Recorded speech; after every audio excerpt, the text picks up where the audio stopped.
დღეს ამერიკულ ჰოსპიტალ თბილისში ჩატარდა კატარაქტის ოპერაციები, მათ შორის 67 წლის პაციენტს, რომელიც მთელი ცხოვრება ხმარობდა სათვალეს, ჰქონდა -7 ახლო მხედველობა ასტიგმატიზმთან ერთად, ჩაუტარდა კატარაქტის ოპერაცია. სპეციალურად მისთვის შეირჩა ტორიული პრემიუმ ბროლი, რომელიც ახლო მხედველობასთან ერთად ასწორებს ასტიგმატიზმსაც, რაც საბოლოო ჯამში პაციენტს მიცემს მაღალ მხედველობას როგორც ახლო, ასევე შორ მანძილზე და ფაქტიურად სრულად გათავისუფლდება სათვალისგან.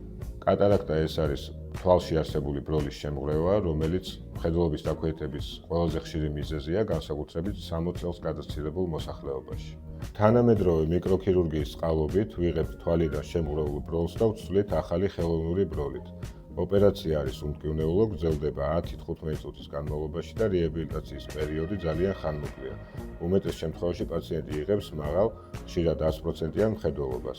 ჩვენს ჰოსპიტალში ვიყენებთ მსოფლიოში წამყვანი ბრენდების ხელოვნურ ბროლებს, პაციენტებს საშუალება აქვთ ისარგებლონ საყოველთაო ჯანდაცვის პროგრამის დაფინანსებით.